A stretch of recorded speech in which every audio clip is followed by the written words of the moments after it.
Ayan. Mega love shoutout. Isang magandang gabi, isang mapagpalang araw sa atin lahat. Nakikita nyo ang ating thumbnail. At talaga namang Brother Jose ay pambihira ka. Pader ang binangga mo. Yan, minsan naman kasi ay tayo naman ay may isip, ay gamitin natin ang ating isip. No, wag kang basta-basta na lang sugod na sugod. Para kang si Robin Hood. Sugod na sugod. Eto na. Ano nangyari sa'yo, Brother Jose?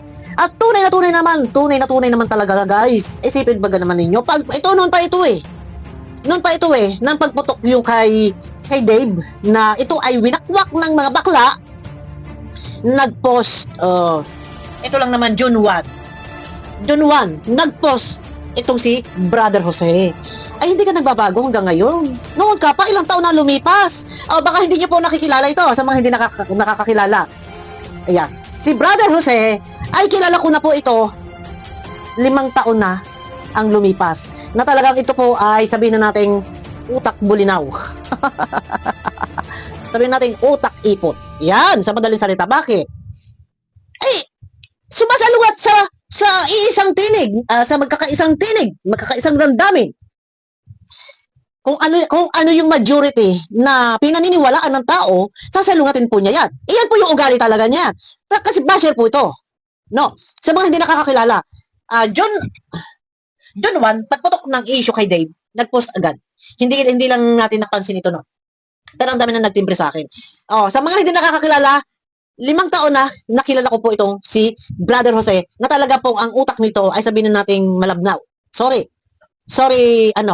Brother Jose, dahil magkakaiba tayo ng pananaw. Alam mo yan. Ako'y nag-reaction sa iyo before. Alam mo yan, na talagang balubad ang utak mo. Eto na guys, bakit ibinangga mo, iniuntog mo ang ulo mo sa pader? Malasanay nag-isip-isip muna. Guys, June 1, isipin ba naman ninyo, nag-post ba naman ito sa kanyang Facebook, ano? At ang sabi niya dito, hilaan ko lang guys, at ako'y malabo ang mata, ano? Ang sabi niya po dito, kinakalaban o sinasalungat niya dito, sila Tatay Tekra. Ang sabi niya po dito, naisip ko lang, ayan nasa screen, naisip ko lang kung sarili kong anak si Dave, di ko hahayaan mapahiya siya sa social media, kahit na sabihin nating may pagkakamali siya. Yes, sino bang magulang? Ha? Sino bang nagmamahal? Kahit hindi tunay na anak. Mahal mo yung tao, mahal mo yung bata. Sino ba ang gustong yung bata ay mapahiya? Ha? Sino ba? Ha? Meron ba nagpahiya? Tuloy mo na ba? Hindi raw niya hahayaan na kahit pa sabihin nagkamali. Di natin alam kung anong epekto nito sa future ng bata. Isipin nyo guys, bago ka muna magsalita, ito kanino mo ba ito ina-address? Parang itong mga sinasabi mong ito, sampal yata ito doon sa mga wakwak, mga baklang wakwak. Yung sasabihin mo dito, naisip ko lang kung sakali, kung sarili kong anak si Dave, di ko hayaan mapahiya. Bakit hindi mo yan sinabi doon sa mga wakwak? Nananahimik ang Dave sa poder nila Tatay Tekram. Sino ba ang istorbo? Sino ang gumambala sa isip ng bata? Ang ganda ng buhay ng bata. Nananahimik yung bata. Merong peace of mind. Sino ang nanggulo? Sino ang nanggulo sa buhay ni Dave? Nananahimik yan eh. Bakit? Ito, marami siyang post dito guys. Maraming post. Sandali lang ha. Ito eh, sapul na sapul ito. Doon sa mga baklang wakwak. Pero bakit Antay Tekram ka? Balikan natin. Naisip ko lang kung sarili kong anak si Dave, di ko hahayaan mapahiya siya sa social media kahit na sabihin natin may pagkakamali siya. Di natin alam kung anong epekto nito sa future ng bata. Yun naman pala, bakit hindi mo doon sinasabi yan? Sa mga kalaban.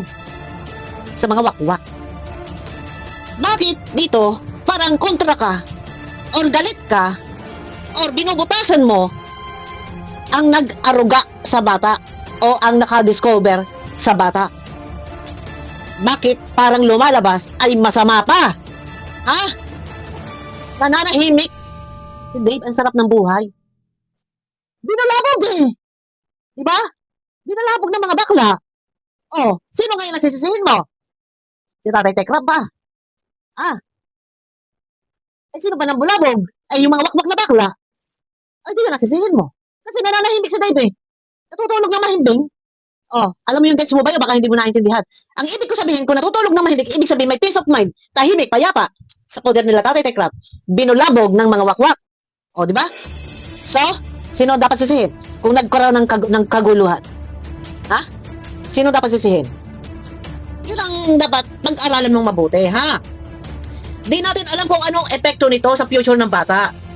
Sa problema, ang kinakaharap, may kudlit kasi di natin alam kung anong epekto nito sa future ng bata. Sa problema, ang kinakaharap niya ngayon, tapos alam pa ng buong mundo, ayun na nga Bakit?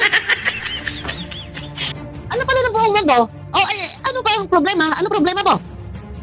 Naninisi ka.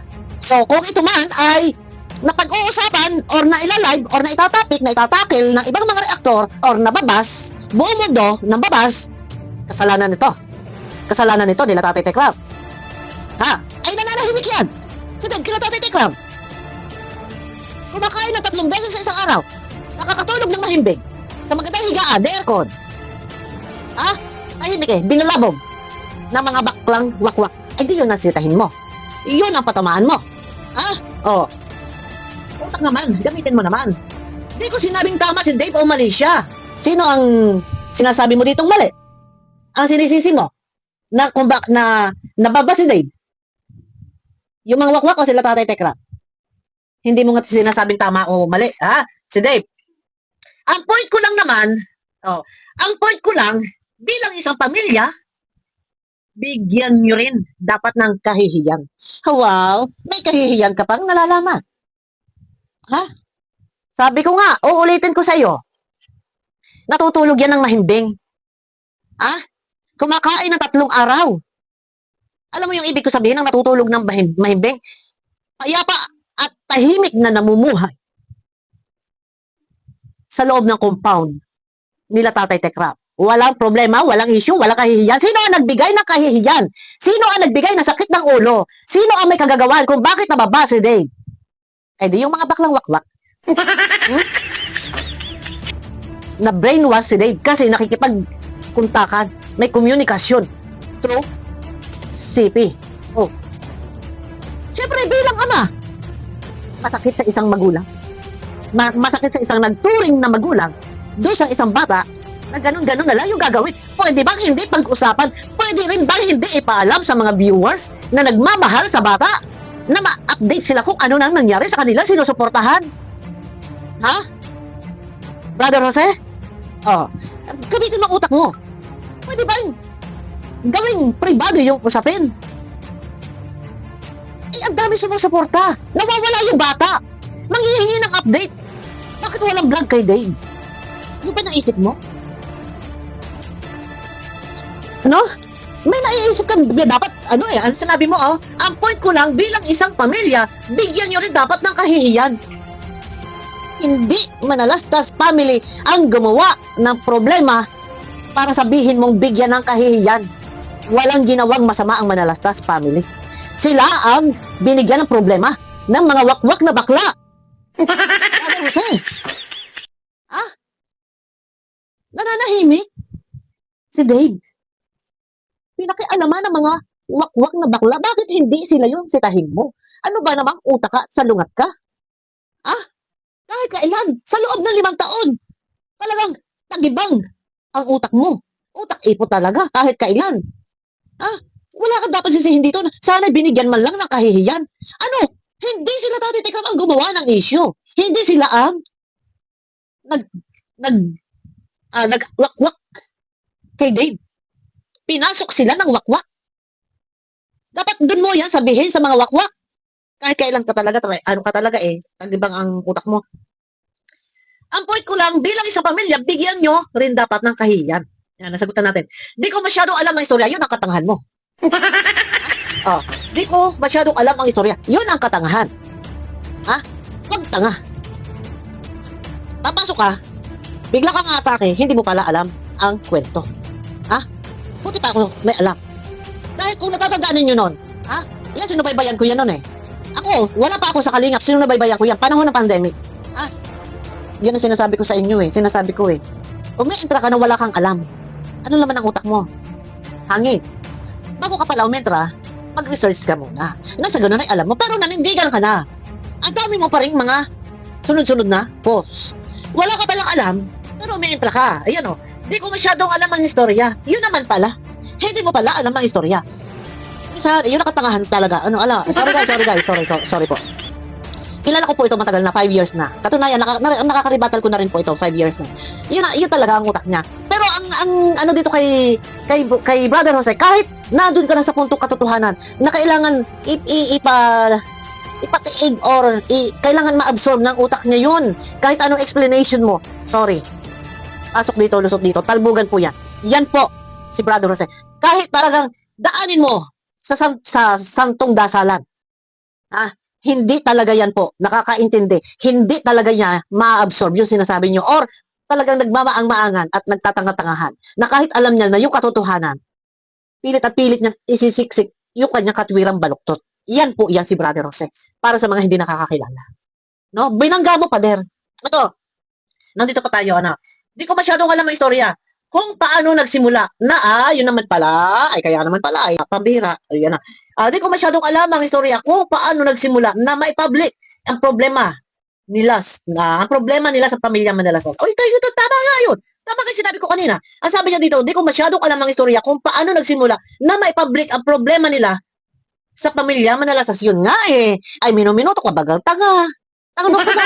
Hindi mo pala alam kung paano na i-public yung problema na iyan, bakit ka umiintra-intra man lang sana nag-research ka. Kaya yan na i-tackle or napag-usapan, nawawala. Back to umpisa ka muna. Umalis sa Dave, nagpaalam na pupunta kay Nanay Apod. After 3 days, pinuntahan doon ni Tatay Tekram, wala na doon. Wala na doon. Balikan mo muna yung interview, Tatay Tekram kay Nanay Apod para maintindihan mo kung ano ang kwento. Kung bakit nakapag-live na dahil nawawala na itong si Dave.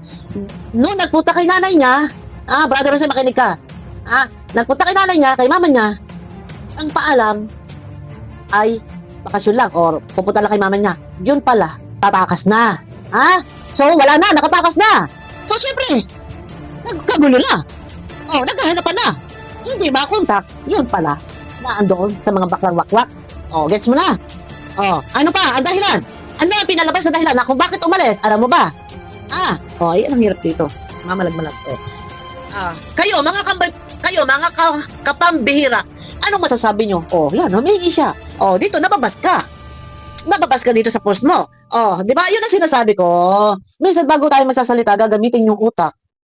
Wala ka palang alam sa istorya kung bakit na isa publiko yung problemang iyan. Di ba?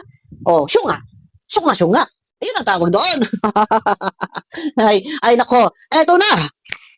Medyo mapapahaba tayo, guys. Ilang minuto na lang. Siguro mga 7 minutes na lang. Eto na. Sabi ko nga kanina sa thumbnail ko, pader, ang binangga mo. Ang laking community niya kay Tatay Tekram. Basta ka na lang sasagpasan pa. Pabara-bara ka ha. Para kang asong bulag. No? Basta na lang kung saan na lang pasagpasag pa.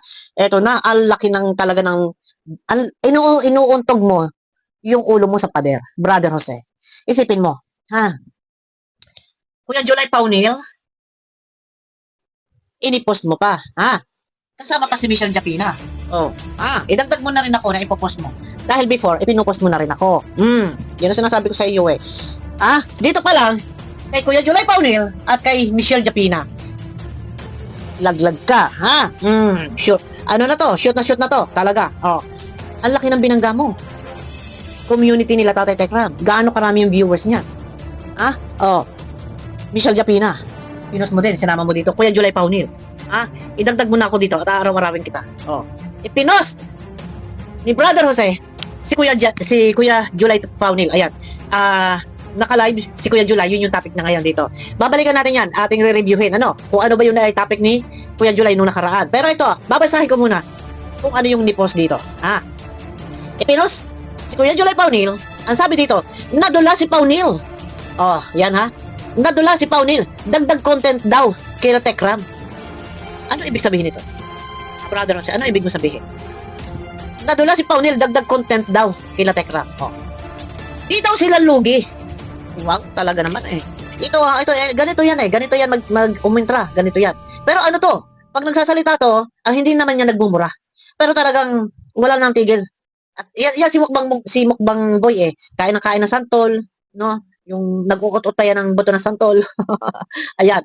Tama pala hinala ko, kaya pala mukhang nag enjoy sila sa pagla-live kahit ikadudurog na nung itinuring daw nilang anak. Ay, medyo ano na naman yung mga pautot dito. Ano na naman itong mga bago pasabog mo dito? Brother Jose, babalikan kita, ha? Ano guys, reaksyonan ko na ba to? For your info lang. 5 days ago na ito. Ba, ipino si Kuya July. 5 days ago na daw yung reaction ni Kuya July. Aba, reaksyonan mo. Kung kaya mo, pero, ay, ready ka na. At talagang wala nang katapusan ng bakbakan na to. Ay, ang dami mo na post, ang dami mo ng error, ha? Brother Jose, ang dami mo nang nabitawang mga mga hindi magaganda salita, ha? Ayan, ang dami mong mga post dito, guys. Dito pa, ha? May sasabihin pa ako sa inyo. May paparinig, sino bang ninong mo? Ang pagkakaalam ko lang naman, ang ninong mo ay si Kuya Bat, ha? Isipin nyo, guys, mukhang tumahimik na. Salamat naman. Pag pinagpatuloy nyo yan, parehas lang kayo ni Ninong B. Ni Ninong V. Oy, alam ko na yan. Sinong pinakatutsadahan mo dito? Kung sinong pinaparinggan mo dito, abangan mo ko. Brother Jose, abangan mo ko. Minsan, mag-iisip-isip kasi yung ulo mo, iniuuntog mo sa semento. Pader lang naman ang binangga mo. Banggain mo ba naman? Sila Tatay Tekram. Ay, ang laki ng community niya. Banggain mo rin ba naman si Kuya July? Aba. Guys, abangan nyo ako sa aking next video, ha? Mega love shoutout. Brother Jose, ay, tatagal ka ba? Hindi guys, ayun na. Nagbigay lang naman tayo ng reaction dito. Kasi noon pa to dapat. June 1, putok na kay Dave. Ito din, ano din to? Bida-bida rin to. Hindi lang natin pinansin yan. Abangan nyo ko guys sa aking next video. Mega love shoutout po sa inyo lahat. Guys, pakiclick naman po ng thumbs up at baka meron pang gusto mag-subscribe. Yung gusto lang po guys, pakisubscribe naman. Wala naman po sa pilitan. Supportahan din po natin si Kuya Balang Kalingap. Ayan na. Bye-bye po.